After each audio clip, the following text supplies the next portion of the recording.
It's so critical in the whitetail world. Everyone thinks about hiding their scent, making sure the deer don't actually see them when they're walking in. But do you ever consider your sound? The sound that you make going into the woods. I often wonder how many deer are spooked 200 yards, 300 yards before we ever even get to our stand. And especially on small properties. When the property gets smaller, you can't afford to make mistakes. You can't afford to spook deer. And that translates into public land too, where deer are used to running a half mile. And really in general on private land, when deer are spooked, they run a half mile. They don't just run 200 yards and stop. They run a half mile. And when you're on public land and there's big open timber for deer to run to, they'll run 3/4 mile sometimes and then they're gone and they're not coming back because they have a lot of cover they can go to.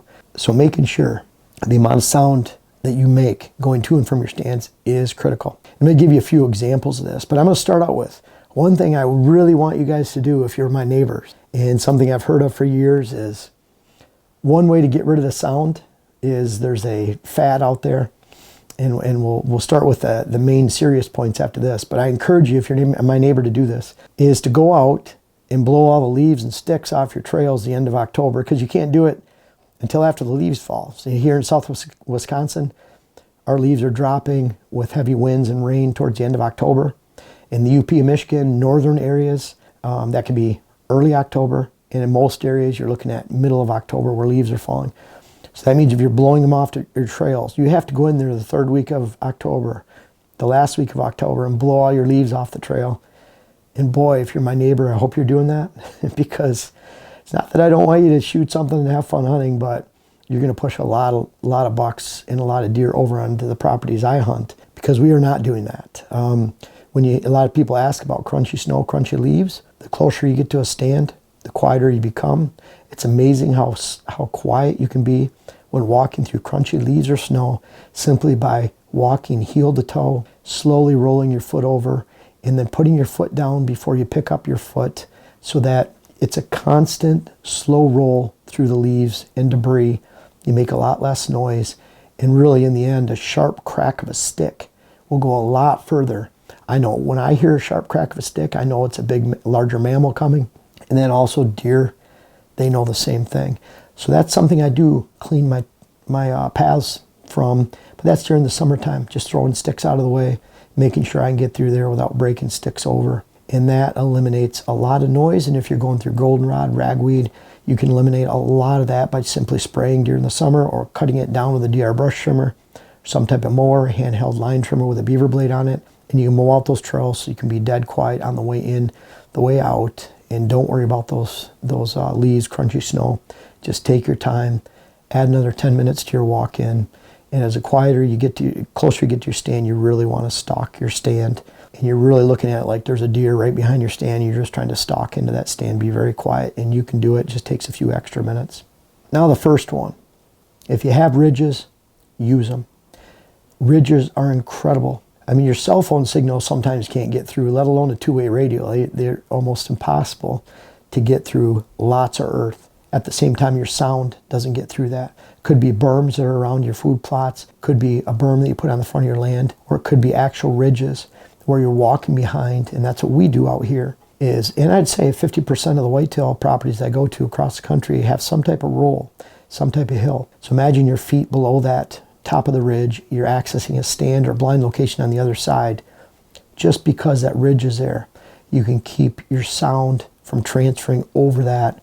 It really eliminates a lot of noise, and that's the first step in soundproofing your access and your hunt, is to actually use the lay of the land to your advantage and don't project your sound off the face of the ridge. Instead, access on the back of the ridge as you're going to a stand, and then up the ridge to a stand, and then actually exposing the site of your access to. You don't want to crest that ridge and then go down the face of that ridge.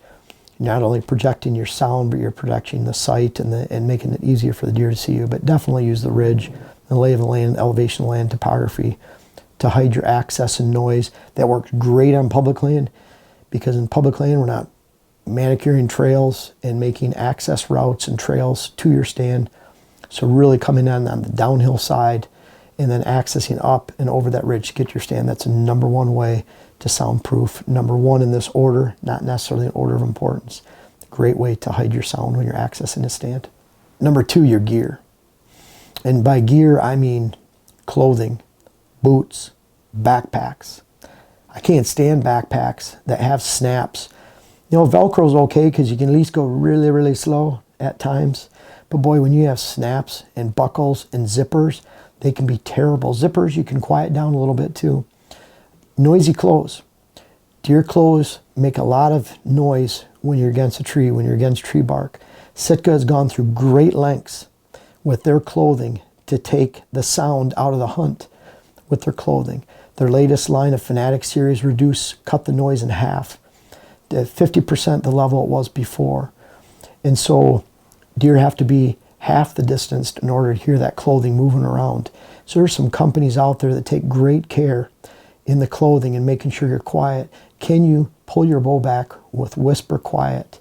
If I can't, I don't use that type of clothing. I don't care who sponsored me or how much money they gave me. I'm not going to use their clothing if it's going to make a lot of noise. And that translates to boots. Do your boots make a big squeak every time you step? Are they stiff, not able to go limber with your foot? I like a lot of the lacrosse boots. We've used muck boots in the past. Very quiet boots on the way in, and they have the rubber bottom soles, so not making much noise. And if you get them with more of that rubber bottom too, then you can feel those sticks when you're actually stepping, especially in that early season. You're about to break a stick, you just pick up that foot, you're going in slowly.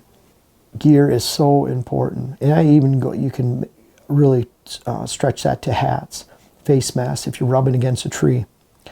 You're making noise going up that stand, getting into the stand. Your backpacks, are they swishing when you're walking? So just keeping your gear ultra quiet. That goes to your bows. When you draw back, your bow making any kind of noise, is everything tightened down. So being quiet with your bows, accessing behind a ridge, those are true great ways to make sure you can soundproof your land. Now tree stands. Tree stands are critical.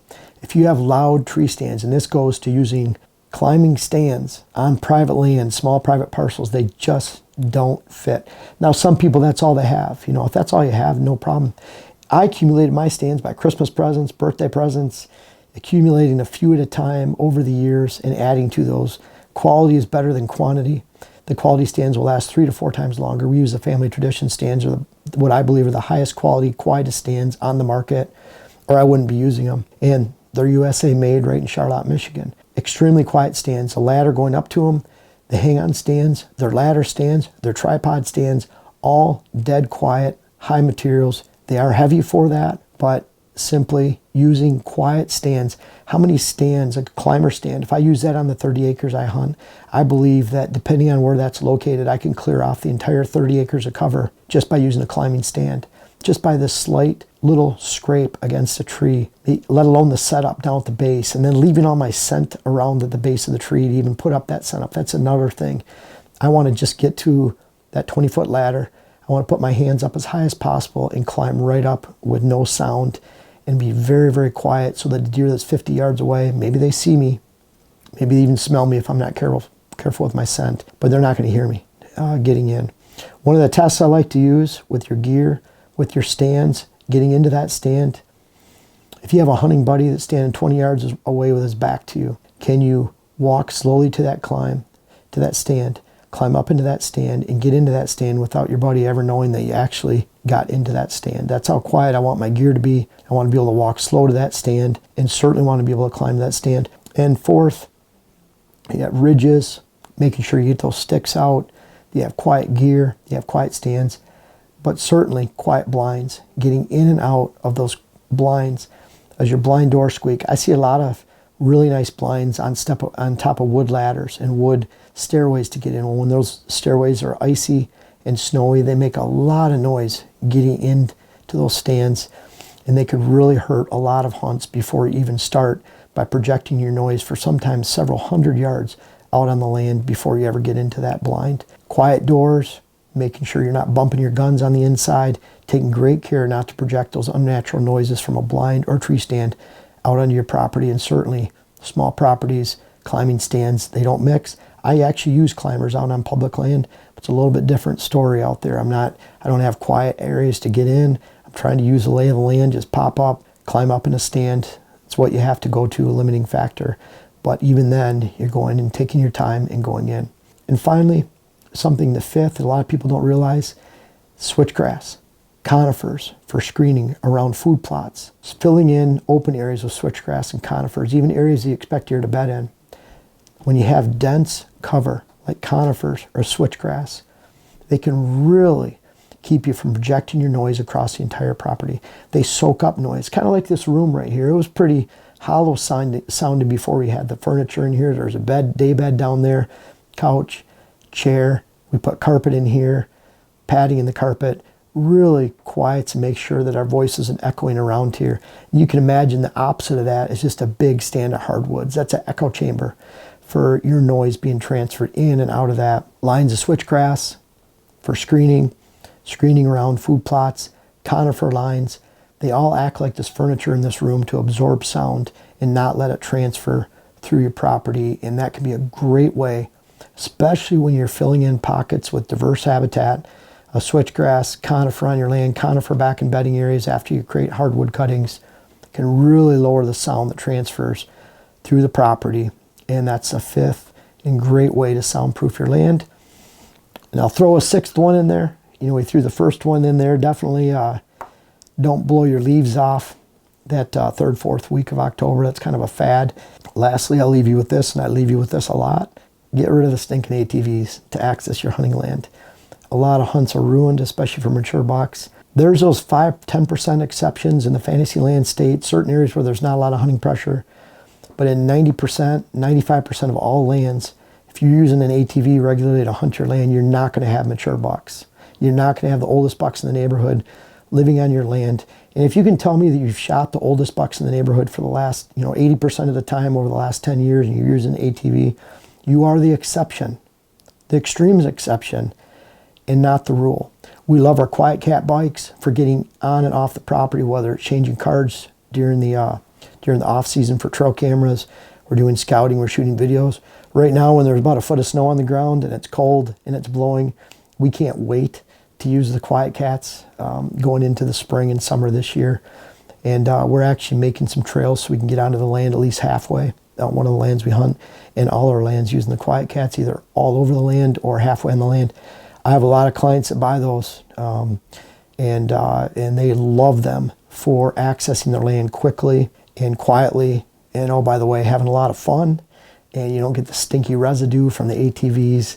And there's quiet golf carts, there's electric golf carts, that can be used too. But that's a great way, is to take the ATV out of the hunt, because they're not doing you any good when it comes to soundproofing your land. And here are several steps that you can do to soundproof your land. This is what we do. And I'd like to see you get to your stand location this year without ever spooking a deer because a deer heard you coming.